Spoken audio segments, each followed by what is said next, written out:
अपने दोनों हाथों को जोड़िए, आंखें बंद। चेहरे पे मधुर मुस्कान। माता पिता को नमन करते हुए, ईश्वर के आशीर्वाद से, गुरुजनों के आशीर्वाद से आज के अमेजिंग डे की शुरुआत करते हैं, अमेजिंग लर्निंग की। हे मेरे प्यारे प्रभु, आपने मुझे इतना सुंदर शरीर दिया, मानव जीवन दिया, इतने प्यारे माता पिता दिए, इतना अच्छा परिवार दिया।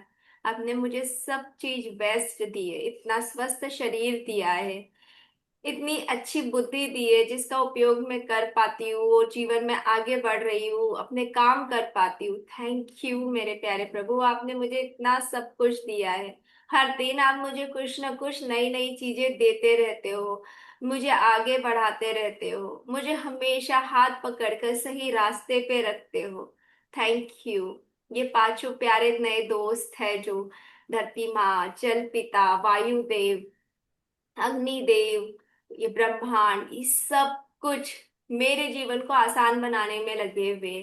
Thank you. इतनी सारी ब्लेसिंग्स मुझे देने के लिए थैंक यू भगवान जी। आप ही की कृपा से मैं इस सुंदर जीवन का आनंद ले पा रही हूँ, हर पल हर घड़ी मैं बहुत मजे कर रही हूँ। थैंक यू भगवान जी, इतने प्यारे प्यारा मजा मेरे जीवन में लेकर आने के लिए धन्यवाद। Thank you. Thank you. Thank you.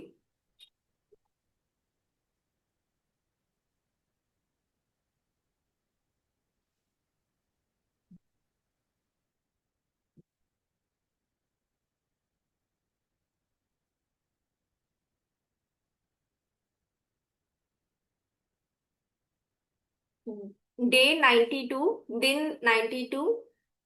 यह याद रखना महत्वपूर्ण है कि हमारे विचार और भावनाएं आकर्षण के नियम के साथ मिलकर सृजन करते हैं। आप इन दोनों को अलग थलग नहीं कर सकते हैं। यह भी याद रखें कि आपकी भावनाएं आपकी समस्त आवृत्ति तरंगों का सार बता रही है, और यह भी कि आप इस पर क्या सृजन कर रहे हैं। मतलब जो हमारे थॉट्स है और जो हमारी फीलिंग है, ये दोनों मिलकर ही कुछ चीजें क्रिएट कर रहे हैं। सिर्फ अगर हमने सोचा, सिर्फ सोचने से चीजें क्रिएट नहीं हो रही। अगर मैंने सोचा कि मेरे पास बहुत बड़ा घर आ जाए, पर मेरे अंदर वो फीलिंग ही नहीं आ रही कि मैं इतना बड़ा घर डिजर्व करती हूँ, मैं इतने बड़े घर में क्या क्या करूंगी, मुझे वो फीलिंग ही नहीं आ रही है, तो वो चीज मेरी क्रिएट नहीं होगी। पर हमारे मन में विचार आता है और उसके साथ उसमें फीलिंग भी क्रिएट हो जाती है, तो वो चीजें क्रिएट होने लगती है। सृजन मतलब कोई नई चीज बनना, क्रिएट होना। तो ये दोनों साथ में काम करते हैं, ये दोनों अलग अलग काम नहीं करते हैं। अब ऐसे तो हमारे दिमाग में कितने सारे नेगेटिव थॉट्स भी आते हैं, है ना, पर हम हर नेगेटिव थॉट को फीलिंग्स थोड़ी दे देते हैं, इसी वजह से वो चीजें होती नहीं है। तो ये एक तरह से अच्छी बात है कि हम हर चीज में फीलिंग नहीं देते हैं, हम हर चीज में अपना जो भावनाएं हैं वो नहीं लगाते, नहीं तो ऐसे तो हर चीज हमारी क्रिएट होने लग जाएगी। तो अगर हमें कोई चीज, जो बोलते हैं ना मैनिफेस्टेशन, हमें कुछ मैनिफेस्ट करना है, कुछ अपना ड्रीम पूरा करना है, तो उसमें हमें सिर्फ सोचना नहीं है कि हम सिर्फ सोच रहे हैं, जैसे आंखें बंद करके विजुअलाइजेशन कर रहे हैं, सोच रहे हैं। नहीं, उसको फीलिंग देनी है। फीलिंग क्या देनी है कि ऑलरेडी मेरे पास ये चीज है, वाओ, ये उसे फील करना है कि आप वो वाली लाइफ जी रहे हो। तब जाके लॉ ऑफ अट्रैक्शन आपके लिए वो चीज क्रिएट करना स्टार्ट करता है। आपकी भावनाएं आपकी समस्त आवृत्ति आवृत्ति तरंगों का सार बता रही है, और यह भी कि आप इस पर क्या सृजन कर रहे हैं। मतलब आपकी फीलिंग की फ्रिक्वेंसी क्या है, आपकी फ्रिक्वेंसी हाई है या लो है। आपने कोई चीज सोची कि मुझे एक सुंदर सा 4 BHK का घर चाहिए, पर अब आपकी आपने सोच तो लिया, उस समय के लिए आपने फीलिंग भी जनरेट कर ली कि वाह मजा आ गया, यस यस, ठीक है। अब फ्रीक्वेंसी क्या है, क्योंकि अब बाद में आपने जैसे अपना विजन बोर्ड देखा देखा या अपना ड्रीम लिस्ट पढ़ी, फिर आपके अंदर क्या फीलिंग क्रिएट हुई कि सच में ये मेरे को मिलेगा क्या, अरे मैंने 4 BHK ज्यादा तो नहीं लिख दिया, अभी तो मेरी इतनी सैलरी नहीं है, अभी तो हम सिर्फ 2 BHK कर सकते हैं, मैंने तो 4 लिख दिया। अब आपकी फ्रिक्वेंसी चेंज हो गई, क्योंकि आपका थॉट प्रोसेस ही चेंज हो गया। अब आपको डाउट आ रहा है। जब आपने लिखा उस समय तो आपको लग रहा था कि हाँ हाँ 4 4 BHK है, ये है, आपने उसको पूरा फीलिंग दिया कि 4 BHK में आप क्या करोगे, कैसे रखोगे, सब कुछ। पर ऑर्डर एक बार प्लेस करने के बाद फिर आपको आ रहा है विचार कि ये होगा कि नहीं होगा, मैंने ज्यादा तो नहीं लिख दिया, तब आप आपकी फ्रीक्वेंसी चेंज हो रही है। और जो उस समय पे आप बार बार उस चीज के बारे में सोचेंगे, फिर वो वाली चीज क्रिएट होने लगेगी। तो इसीलिए कई बार हमारे मैनिफेस्टेशन पूरे नहीं होते हैं, यही रीजन होता है। इसीलिए बोलते हैं जब हम डे 13 पे होते कि क्लैरिटी के साथ लिखो और पूरा भरोसा छोड़ो। जैसे ऐसा नहीं होता है, जैसे कि आज मैंने यूनिवर्स को ऑर्डर दिया कि भगवान जी मुझको एकदम 4 बेडरूम वाला घर, साथ में गार्डन और ये सब कुछ चाहिए, ठीक है। अब मैंने ऑर्डर पास कर दिया, अब वो उसको रेडी कर रहे हैं मेरे लिए। अब उसी बीच मेरे मन में ऐसा डाउट आ जाए, अरे यार इतना बड़ा घर पर इसकी साफ सफाई कौन करेगा, फिर मेड नहीं मिली तो, और मेरे को कहीं जाना है तो ये गार्डन वार्डन का मेंटेनेंस कौन करेगा, ये इतने बड़े घर में फिर कितनी सारी चीजें हो जाएगी।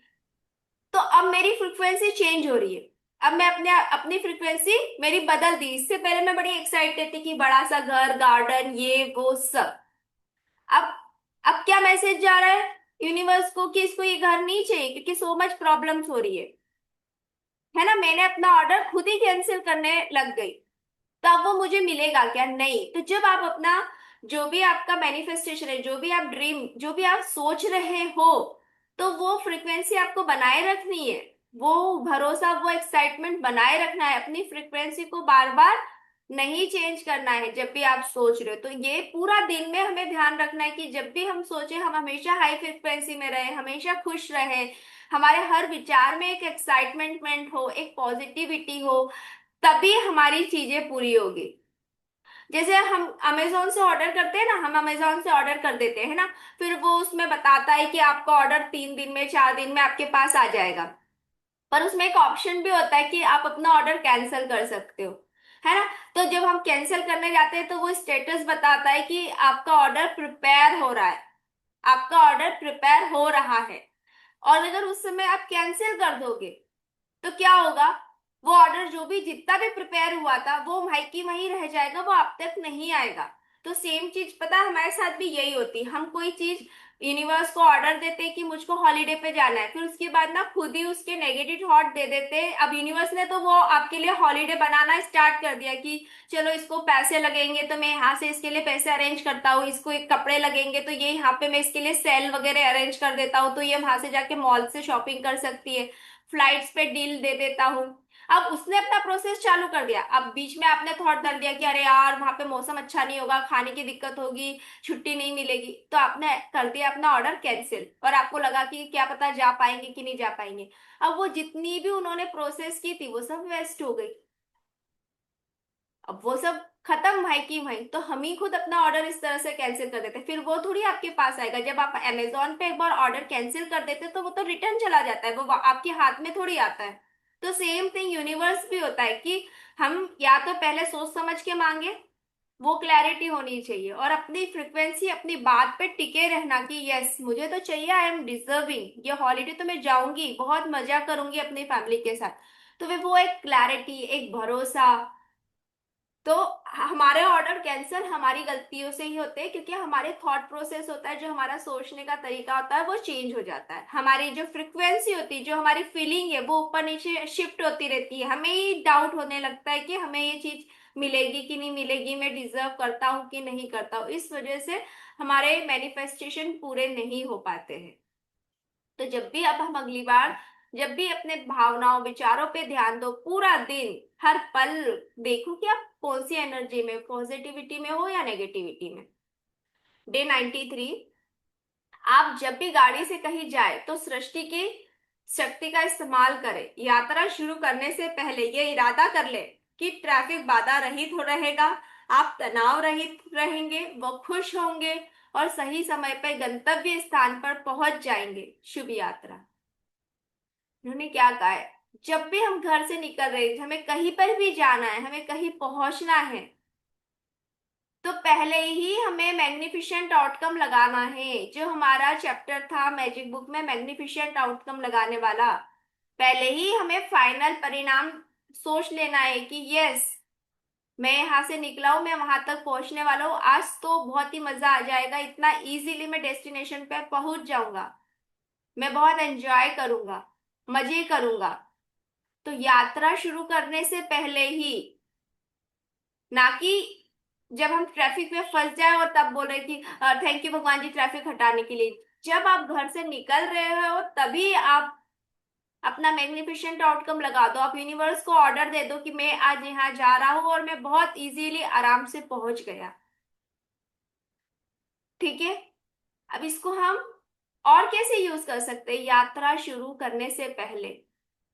दिन की शुरुआत करने से पहले भी आप अपने दिन का मैग्निफिसेंट आउटकम लगा सकते हो। जब आप यात्रा शुरू करना क्या, जब आज आज का जो दिन शुरू हुआ वो भी आपकी एक जर्नी है, आज का एक लाइफ जर्नी में आज का दिन भी काउंट होता है ना, आपकी लाइफ जर्नी। आपकी लाइफ जर्नी कितने सालों की, आप बोलते हो ना मुझे पिछले 80 साल, 40 साल, 30 साल, 50 सालों का अनुभव है, वो मेरी लाइफ जर्नी है। तो लाइफ जर्नी बनी कैसे? हर एक दिन से, हर एक दिन की शुरुआत करते थे तब, तो आज का दिन भी हमारी एक जर्नी है। तो जब दिन की शुरुआत करनी हो तभी यूनिवर्स को ऑर्डर दे दो कि आज का दिन आपको कैसे चाहिए, आज के दिन में आप क्या चाहते हो। आज के दिन आप बहुत एनर्जेटिक रहना चाहते हो, आप गुड न्यूज अट्रैक्ट करना चाहते हो, यम्मी खाना खाना चाहते हो, कहीं पे जाना चाहते हो, आज ही जब ये दिन शुरू हुए सुबह ही यूनिवर्स को बता दो आपको दिन कैसा चाहिए, आज का ये दिन। तो जब हम कुछ भी नया शुरू करते हैं, नया काम चालू करते हैं, कहीं जा रहे हैं, कुछ काम चालू कर रहे हैं, कुछ नया सीख रहे हैं, या अपने दिन की शुरुआत कर रहे हैं, पहले ही स्टार्टिंग में ही कोई भी चीज शुरू करने से पहले ही आप मैग्निफिसेंट आउटकम लगा दीजिए कि फाइनल रिजल्ट आपको कैसे चाहिए। जब आप कुछ खाना बना रहे हो, कुछ नई रेसिपी ट्राई कर रहे हो, तो उस समय ही वो वहां पे मैग्निफिसेंट आउटकम लगा दो कि आपको कैसा खाना बनाना है, ये सब्जी कैसी बने, बनने के बाद कैसी दिखे, लोग जो आप खा रहे हैं आपके साथ उनका रिएक्शन कैसा हो। सब बोल रहे हैं आज तो मजा आ गया, आज तो क्या टेस्टी खाना बनाया है, आज तो मैंने 2 रोटी एक्स्ट्रा खा ली, है ना? क्या चाहते हो? तो ये सिर्फ यात्रा शुरू करने की बात नहीं है, हर चीज नई जो भी आप शुरुआत कर रहे हो उसमें पहले ही अपना मैग्निफिसेंट आउटकम लगा दो, उसको पहले ही उसका फाइनल क्या चाहिए उसको वो पहले ही उसे डिक्लेयर कर दो, यूनिवर्स को ऑर्डर दे दो। हर चीज के लिए, अगर आप कोई क्लास भी ज्वाइन कर रहे हो या कोई मूवी भी देखने जा रहे हो, किसी रेस्टोरेंट में भी खाने जा रहे हो, पहले ही बोल दो वाह आज तो खाना खा के मजा आ गया, आज तो मूवी देख के एकदम इतना मजा आया, फैमिली के साथ जो टाइम स्पेंड किया मजा आ गया, आज तो क्लास में मुझे 2 नई चीजें सीखने मिली, पहले ही आज की क्लास में मुझे बहुत अमेजिंग चीजें सीखने मिली, मुझे पहले से पता थी पर मुझे फिर आज एक नई तरीके से मैंने उसको सीखा और समझा। हर एक नई शुरुआत से पहले आपको उसका फाइनल लगाना है कि क्या चाहिए मुझे इससे, क्योंकि कोई इंटेंशन ही होगा ना, कोई ऑब्जेक्टिव होगा कि अगर हम ये क्लास कर रहे हैं, ऐसे थोड़ी कि उठ के आके बैठ गए, बोर हो रहे थे तो चलो ये क्लास कर लेंगे, यहाँ बैठ जाएंगे, यहाँ पे भी हम 40 मिनट बैठ रहे हैं ना, अपना 40 मिनट दे रहे हैं हम सब लोग, तो कुछ तो इंटेंशन होगा ना कि कुछ तो हमारी लाइफ में पॉजिटिविटी आ रही है, कुछ तो हम नया सीख रहे हैं, कुछ तो चीजें हमारी रिवाइज हो रही है जो हमें पहले से पता थी पर हम भूल जाते हैं। तो हर चीज में अपना एक आउटकम लगाना, ये हमें रोज की आदत हो जानी थी। भले ही आप कहीं जा रहे हो, आपको पार्किंग की जगह चाहिए, आपको पता है मॉल जाते हैं ना तो जगह नहीं मिलती है, तो आज मॉल में इजीली पार्किंग मिल गई, उसके लिए धन्यवाद भगवान जी, मजा ही आ गया। हर चीज में आप लगा सकते हैं। तो ये वाला चैप्टर हमें मैग्निफिसेंट, ये वाला जो कोड था वो हमको मैग्निफिसेंट आउटकम के बारे में बता रहा है कि आपको अपने किसी भी काम की, अपनी किसी यात्रा है, दिन की शुरुआत है, कोई भी काम की शुरुआत है, उससे पहले आपको उसका फाइनल रिजल्ट को मैनिफेस्ट करना है। दिन 94, अपने जीवन में न्यायोचित आदान प्रदान के नियम को शामिल कर लेना आकर्षण के नियम को जीवन में उतारता है। न्यायोचित, न्यायोचित मतलब न्याय, जस्ट न्याय उचित, जो एक रूल्स के मुताबिक होता है, मतलब जो एक जस्टिफाई चीज है। आदान एंड प्रदान मतलब लेन देन, है ना? लेन देन ही तो चल रहा है हमारा यहाँ पे सबके साथ। किसी से हमको कुछ लेना है, किसी को कुछ देना है। पर इस लेन देन में हम एक कुछ नियम बराबर से यूज करेंगे जो यूनिवर्स के नियम हैं, तो ये हमारा लेन देन सफल हो जाएगा। नहीं तो क्या है, हम जीवन भर लेन देन हमारा लेना देना ही चल रहा है किसी न किसी के साथ। तो न्यायोचित मतलब एक न्याय उचित, जस्टिफाई वे में, एक जिसका हम प्रॉपर रूल्स रेगुलेशन फॉलो करेंगे। व्यवसाय और निजी जीवन में हमेशा न्यायोचित आदान प्रदान सुनिश्चित करें। व्यवसाय और निजी जीवन मतलब बिजनेस और अपने पर्सनल लाइफ में होता है ना, हमें कोई रिश्तेदार कुछ दे देता है ना, हम किसी के घर गए तो उसने हमें कुछ आते वक्त शगुन दे दिया, तो फिर आप क्या बोलते हो, अब हमें भी उनको है ना इतना ही बराबर तो एटलीस्ट देना पड़ेगा जब वो हमारे घर में आएंगे, है ना। हम ये आदान प्रदान करते हैं ना, तो यही न्यायोचित। अब कुछ लोग क्या होता है, सिर्फ ले लेंगे, जब उन्हें देने की बारी आएगी तो नहीं देंगे, वो भूल जाएंगे उन्होंने क्या दिया था।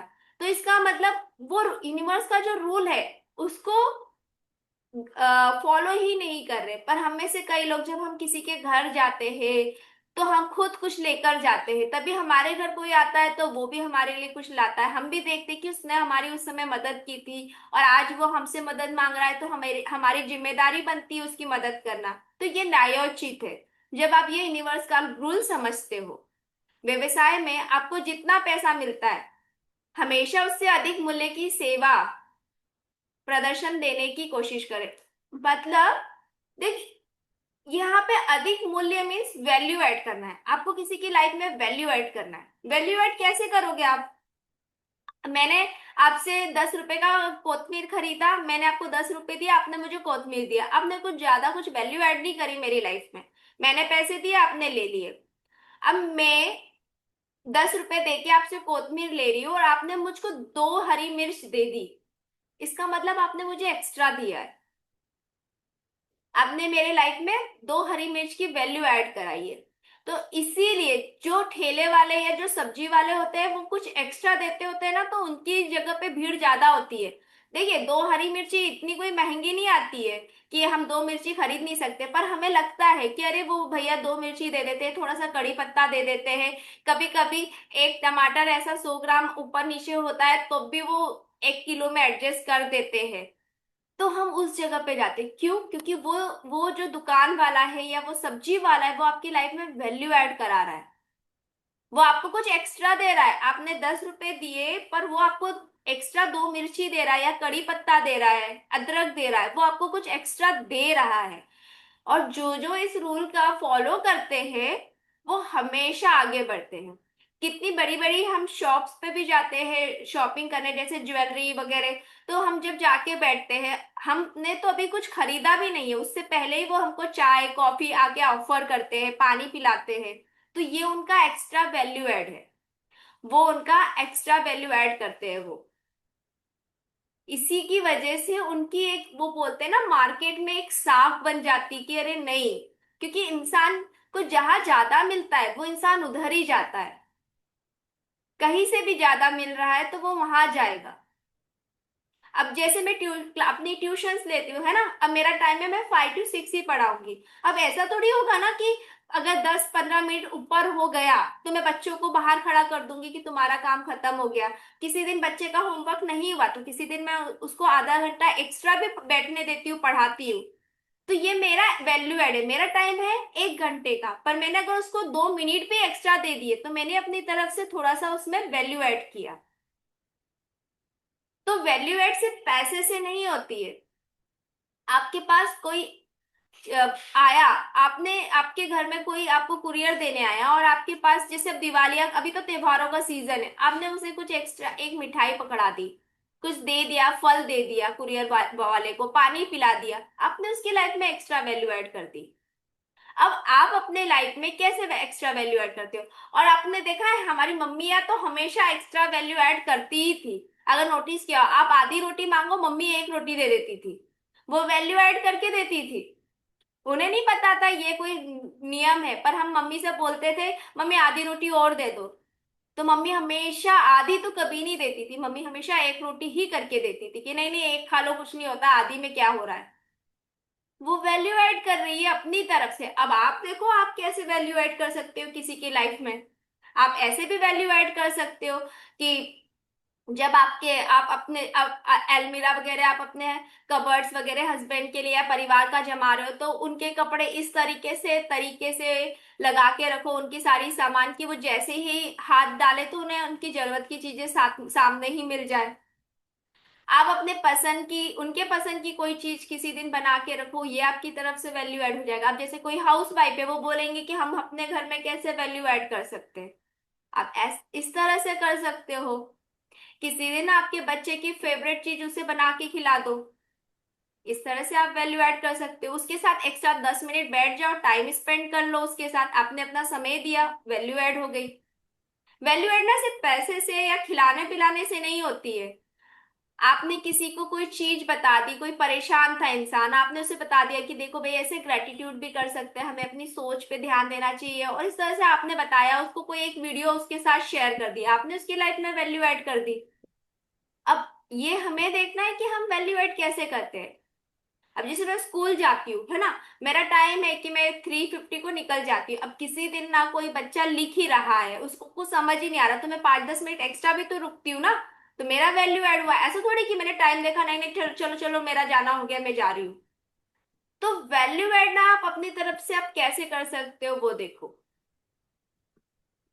हम हमारे पास ऑप्शंस है, सिर्फ हमें देखना है कि हम कैसे वैल्यू ऐड करें किसी की लाइफ में। हमारे पास बहुत ऑप्शन है, हमारे पास बहुत सारी चीजें हैं जो हम किसी की लाइफ को में हम एक्स्ट्रा ऐड ऑन कर सकते हैं।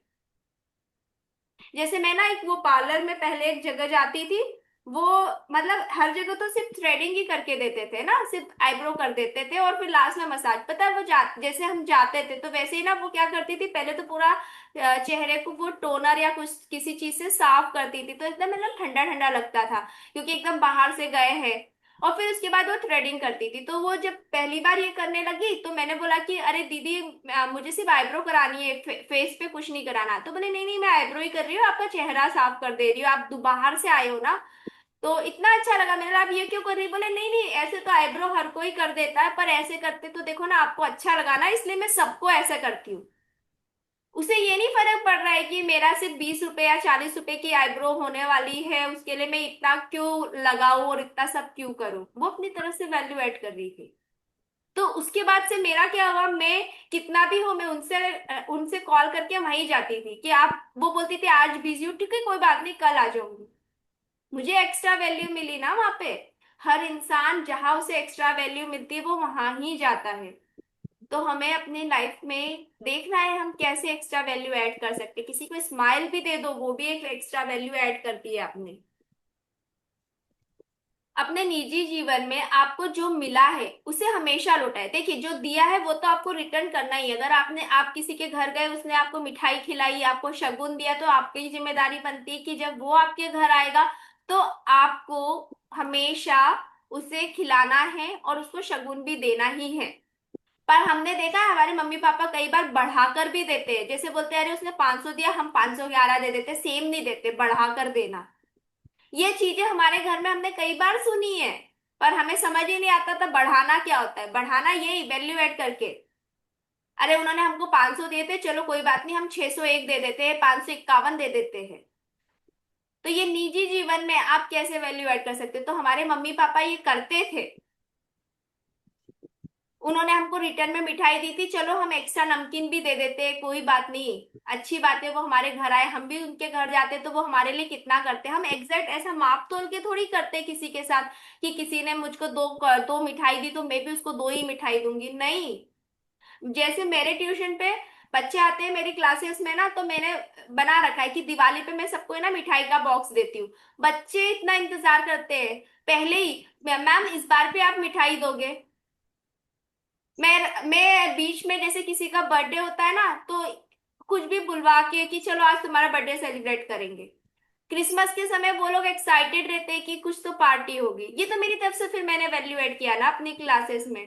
क्योंकि मैं देखो साल भर मुझे बिजनेस दे रहे हैं, साल भर मेरे पास मुझे फीस देते हैं, सब करते हैं। मैंने दिवाली पे अगर उन्हें मिठाई दे दी या क्रिसमस पे पार्टी दे दी या उनके बर्थडे पर मैंने कुछ बुला के खिलवा दिया तो क्या ही हो गया, कुछ भी नहीं हुआ।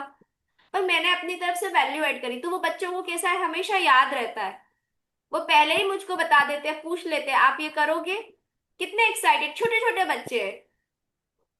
तो जब आप किसी के लाइफ में कुछ वैल्यू ऐड करते हो तो रिटर्न में ना आपके पास अबंडेंस के डोर खुल जाते हो। सबसे पहले तो उस समय अपने आप को शुक्रिया करो कि भगवान ने आपको इस लायक बनाया कि आप किसी को कुछ दे पा रहे हो।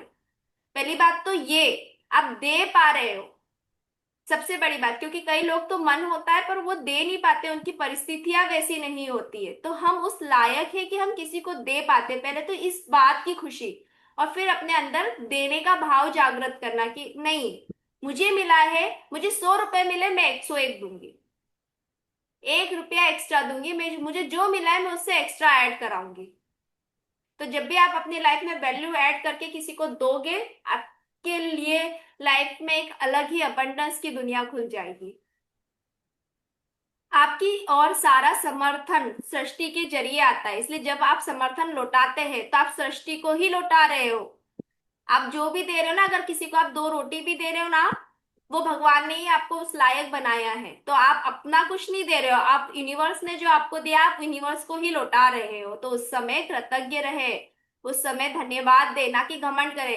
देखा मैंने 2 रोटी दे दी, देखा मैंने मंदिर में जाके 100 रुपए दान किए, अरे वो तुम्हारा नहीं है, वो यूनिवर्स भगवान का ही है और तुम भगवान की ही चीजें उन्हें लौटा रहे हो। तो उसमें इतना घमंड क्यों? लौटाना तो निश्चित है, देखो इस जन्म में नहीं तो अगले जन्म में आपको अपने आप के बराबर तो करना है। जिससे आपने लिया है उसको देना तो आपको पड़ेगा ही। तो क्यों नहीं इसी जन्म में कर कुरा के जाए सारी चीजें और एक्स्ट्रा दे के जाए अपनी तरफ से, क्योंकि भगवान ने हमें इस लायक बनाया है। यह न्यायोचित आदान प्रदान के नियम के अनुसार जीना है और ये आकर्षण के नियम के अनुसार भी जीना है। तो हमें ये रूल को अपनी लाइफ में फॉलो करना है। देने की भावना हमेशा, उसने मुझे क्या दिया उससे ज्यादा इंपॉर्टेंट है आप उसे क्या दे रहे हो। आप अपनी तरफ से किसी के लाइफ में क्या ऐड कर रहे हो।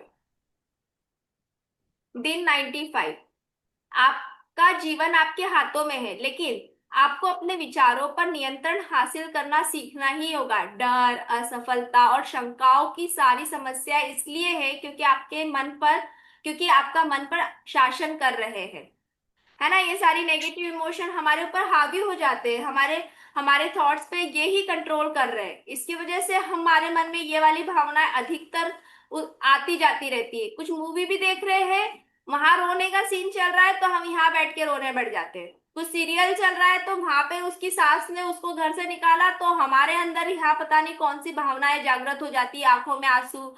मेरी सास कभी ऐसा मेरे साथ करे ना तो मैं बताऊं, अरे वो मूवी में चल रही है, हम रियल लाइफ में उसको ऐसा विजुलाइज कर लेते हैं कि जैसे हमारे ऊपर ही वो चीजें हो रही है। इसका मतलब क्या, हमारे इमोशंस पे हमारा कंट्रोल ही नहीं है। हम समझ ही नहीं पा रहे क्या सही, मतलब क्या सामने वो रियल है कि वर्चुअल चीजें चल रही है। वो तो रियल लाइफ में है भी नहीं, पर हम उसको इतनी पावर तब दे देते हैं क्योंकि हमारा अपने मन पर कंट्रोल नहीं है। हमारे ये जो दूसरी जो इमोशंस है, जो नेगेटिव फीलिंग्स है, वो हावी हो रही है। आपका मन हावी है और आप अपने अनियंत्रित नकारात्मक विचारों के गुलाम भी है और शिकार भी है। यह बड़ी सीधी सी बात है। अपने मन और विचारों की बागडोर थामे, हर दिन हर पल अपने विचारों पे नजर रखें। हर घड़ी आपको सोचना है क्या मैं सोच रही हूँ, सच में ये सही सोच है कि मेरे मन के बनाए हुए खलाई ख्याली पुलाव, जो चीज हुई भी नहीं है हम कई बार वो चीजें सोचने लगते हैं, टीवी में देख के, मूवीज में देख के। तो ये सोचना है कि सच में जरूरी है क्या, ये मैं जो सोच रही हूँ ये रियल है नहीं है, फिर मैं क्यों कर रही हूँ, अपनी एनर्जी को वहां क्यों लगा रही हूँ। उन चीजों पे एनर्जी लगाओ जो आपकी लाइफ में कुछ खुशियां लाने वाली है, अबंडेंस लेकर आने वाली है। जब भी कोई नकारात्मक विचार आए तो उसे दूर भगा दे। किसी भी अच्छी चीज के बारे में सोच कर नकारात्मक विचार को जड़े न जमाने दे और ज्यादा से ज्यादा अच्छे विचार सोचे और जल्द ही वे अपने आप आने लगेंगे। जो ये हमने कल भी सीखा था, जैसे कोई नेगेटिव विचार आए उसको अपने पॉजिटिव थॉट के साथ आपको रिप्लेस कर देना है बस। ये आज का लास्ट, ठीक है। डे 96, अपने मन को स्थिर करने के लिए हर दिन अपनी आंखें बंद करके बैठे और बस विचारों को देखते रहे, विचारों का प्रतिरोध न करें।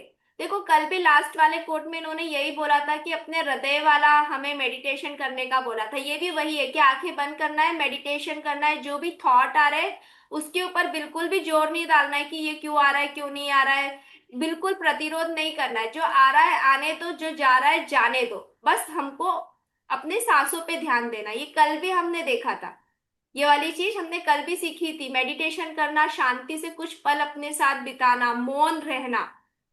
मेडिटेशन का मतलब ये होता है आंखें खुली है उसे बंद कर दो, मुंह खुला है उसे बंद कर दो, बॉडी इधर उधर मूव हो रही है उसको एक जगह स्थिर बिठा दो। बस इसी को मेडिटेशन बोलते हैं। और कुछ जो भी विचार आ रहे हैं उसको आने दो और जाने दो, उस पर कोई भी पावर नहीं देनी है कि ये क्यों आ रहा है क्यों नहीं आ रहा है, बस अपनी सांसों पे ध्यान देना है। तो मतलब मेडिटेशन मतलब अपने आप को शांत एक जगह पे स्थिर बिठाना है। जो जो चीजें चल रही है उसे बंद करना है, कुछ सुनाई दे रहा है उसे बंद कर दो सुनना। आंखें बंद करके अपना जो अपनी पांचों इंद्रियों को आपने उस समय पे बैलेंस रखना है, बंद एक न्यूट्रल मोड में डाल देना है। जब आप हर विचार पे निगाह रखेंगे तो वो गायब होने लगेगा। इसका हर दिन अभ्यास करेंगे तो आप बेहतर होते जाएंगे। आप पाएंगे कि आपका मन 5 सेकेंड तक, फिर 10 सेकेंड तक, फिर 20 सेकेंड तक बिना विचार के रहने लगा है। ओवर थिंकिंग, जो हमारे जीवन में एंजाइटी, गुस्सा, ये सारी चीजें ओवर थिंकिंग से ही तो आती है, तो ये ओवर थिंकिंग आना बंद हो जाएगी। क्योंकि जब हम अपने विचारों पे ध्यान देंगे, जब आप अपने मन को स्थिर होने का आदेश देंगे तो वो मान लेगा। और कल्पना करें कि आपके पास आपकी मनचाही चीज का सृजन करने की कितनी शक्ति होगी, है ना। जो हमने इससे पहले वाले कोट में पढ़ा कि कोई नेगेटिव विचार आ रहा है, उस वो जो नेगेटिव इमोशंस आते हैं वो हमारे ऊपर हावी हो जाते हैं। क्यों हावी होते हैं? क्योंकि हम उसको ज्यादा पावर देते हैं, क्योंकि हम हमेशा कुछ ना कुछ सोचते रहते हैं। अगर अब हम अपने विचारों को अपने कंट्रोल में लेके सोचेंगे, हमें पता होगा कि हमें अच्छा सोचना है, बुरा नहीं सोचना है, तो जैसे ही कोई अनएक्सपेक्टेड ऐसा नेगेटिव कोई भी ऐसा विचार आ रहा है और तुरंत आप ऑर्डर दोगे कि स्टॉप, ये हमें नहीं सोचना है। और हमें क्या सोचना है, आप उस पे पावर दोगे कि हमारे जीवन में क्या है, मेरे सामने खड़ा है मेरा इतना बड़ा बंगला, मुझे इस बारे में सोचना है। तो आपके पास कितना समय और कितनी पावर होगी अपने सपनों को सोचने के लिए, उसको विजुलाइज करने के लिए। तो हमारे पास कितनी सारी पावर हो जाएगी, हमारे पास कितना सारा समय होगा अपने सपनों को पूरा करने के लिए। पर अभी हमारी एनर्जी कहाँ चली जाती है, अननेसेसरी थॉट्स में, विचारों में। कुछ भी मूवी देखते हैं और या सीरियल देखते हैं, कुछ गाना देखते हैं, उसमें कुछ नेगेटिव चल रहा है तो हम उसको अपनी पूरी भावनाएं देके उसमें पूरे इन्वॉल्व हो जाते हैं। क्यों? क्योंकि हमारे मन पे, हमारी सोच पे हमारा कंट्रोल नहीं है। वो कैसे आएगा? मेडिटेशन। सुबह शाम 5-10 मिनट बैठिए, खुद के साथ समय बिताइए, आंखें बंद करके आराम से। कुछ भी विचार आ रहा है उस पे बिल्कुल भी थॉट वो नहीं देना कि ये विचार क्यों आ रहा है। मेडिटेशन का मतलब ये नहीं है कि सारे विचार एकदम से बंद हो जाएंगे, वो धीरे धीरे आपकी प्रैक्टिस होगी जब आप अपनी सांसों पे ध्यान देना स्टार्ट करोगे। तो मेडिटेशन का मतलब होता है जो जो चीजें आपकी चल रही है उसे बंद करना और थोड़ी देर शांति से बैठना। आंखें बंद करना, आंखें खुली है हमेशा, मेडिटेशन में आंखें बंद हो जाएगी। आप हमेशा बोल रहे हो, आपका मुंह बंद हो जाएगा मेडिटेशन में। आप इधर से उधर आपकी बॉडी मूव करते हो, आप स्थिर बैठोगे, इसी को मेडिटेशन बोलते हैं। और थॉट्स तो आप सो रहे हो तब भी आ रहे हैं, तो जब मेडिटेशन में हो तब भी आएंगे, पर आपको अपनी ध्यान अपनी सांसों पे देना है, अपने हार्ट बीट पे देना है। जो हमने कल देखा था कि अपने हार्ट बीट को महसूस करना है, अपने हार्ट को, धड़कन को सुनना है सब, और उस पे फोकस करना है। तो हमने देखा था ना, हमने 1 मिनट के लिए किया तो कुछ सेकंड के लिए हमने सारे विचारों को रोक दिया था। तो बस यही प्रैक्टिस करनी है और कुछ भी नहीं है ज्यादा, अपने विचारों को अपने देखना है। ठीक है, चलिए किसी को कुछ कहना है, बोलना है, बताइए आज के इसमें, बोलिए। Thank you Kiran ji. आपसे यह जानकर पता लगा कि हम जो किसी को चीज देते हैं अपनी तरफ से, तो वो हमारा क्या होता है, क्या कहा आपने, वैल्यू हो ऐड जाती करके है और देना उसमें है। कुछ ऐड करके देना होता है। वो हम दे रहे हैं, वो सृष्टि की चीजें जो हम दे रहे हैं, पर हमें हमेशा अपनी तरफ से किसी को एक्स्ट्रा देना है, वैल्यू ऐड करा के देना है।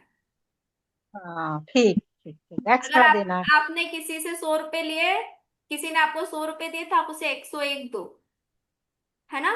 किसी ने हाँ, आप ठीक ठीक किसी, जैसे होता है ना शगुन में हमें मिलता है तो हम क्या बोलते हैं, उसने जितना दिया उतना उसे लौटा देते, नहीं, थोड़ा 10 रुपए एक्स्ट्रा भी दे दोगे तो क्या ही हो जाएगा, कुछ नहीं होगा।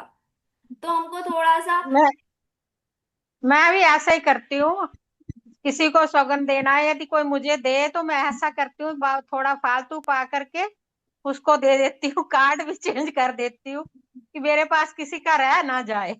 हाँ, तो हमें बस वही चीजें देखनी कि हम किसी के लाइफ में कुछ एक्स्ट्रा ऐड करके दे, किसी को कुछ भी। अब घर में मम्मी तो हमेशा देखी है, हमेशा आधी रोटी मांगो एक रोटी देती थी, तो वो हमेशा एक्स्ट्रा ऐड करके ही देती थी, उनकी वो वैल्यू ऐड करके ही देती थी, हमेशा एक्स्ट्रा देती थी। और हमारे घर में तो हमने अपने परिवार में हमने ये सब सुना ही है, शुरू से ही होता है। हमारे घर के बड़े लोग करते ही थे कि अरे उसने 500 दिए तो 50 रुपए एक्स्ट्रा के दे दो, उसने 100 दिए तो 121 दे दो। तो ये तो हमने हर चीज अपने घर में सुनी ही है, पर वो हमें उस समय समझ नहीं आई, पर अगर अब समझ में आ रही है तो इसको हमें अपनी लाइफ में अप्लाई करना है बस। तो आपके पास अबंडेंस के डोर खुल जाएंगे।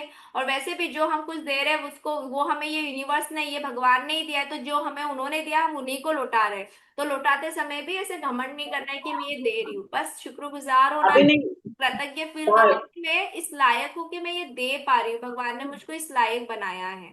बस ये प्रैक्टिस अगर हम सब बराबर से रोज करेंगे तो एक अलग ही इंसान बन जाएंगे। मैंने भी क्या आपकी बात। तरह अपने माता पिता से ही सीखा है कि दो बेटे, दान करो, दान का दान करो जितना कर सकते हो। यस। नहीं। Thank you very much. अब बात गौरी जी ये, आ अगर गए। हम अपने लिए सही, जी तो गौरी वो जी, गलत है क्या? क्या बोल रहे हो? जी, अगर कोई हमारे साथ गलत करता है हाँ। और उसके लिए हम स्टैंड लें, सामने वाले को बताए कि आप गलत हो, हाँ, क्यों तो बताना है? वो तो उसकी समझ से देख लेगा, कोई गलत मतलब क्या, ठीक है। अगर किसी ने गलत भी कुछ किया है तो भगवान शायद उसके जरिए आपको कुछ सिखाने आया है। क्योंकि अगर आप उसको उस समय बताने जाओगे, अगर आपका रिलेशन उसके साथ अच्छा है और उसको आप बाद में बता रहे हो कि देखो तुमने ऐसा किया था, मुझे बुरा लगा, प्लीज ध्यान रखना, हाँ हाँ, बाद ऐसा में। मत करना, तो फिर आप अपनी तरफ बाद से में, एक बार उसे बता सकते हो। क्योंकि अगर नहीं बताया तो बार बार वो चीज रिपीट होगी ना। हाँ, उनको तो वो आप लगेगा उसे, कि मैं सही हूँ आप अपना और मैं विचार करता उसे रहूं। बता सकते हो, बिल्कुल मेरी बता बहन सकते कर हो। रही है तो मैं करता रहूं, ऐसा होगा ना। हाँ, और फिर अगर हमने बता आपको, दिया कि गलत है। हाँ, और आपको ये भी देखना है कि आप वो चीज बार बार, वो आपकी लाइफ में आ रही तो कुछ तो सिखाने आ रही, कुछ तो आपकी तरफ से भी कुछ हाँ, चीजें ऐसी हो रही है जिसकी वजह से वो चीज रिपीट हो रही है। आप उसे बिल्कुल बताइए कि आपने ऐसा किया है,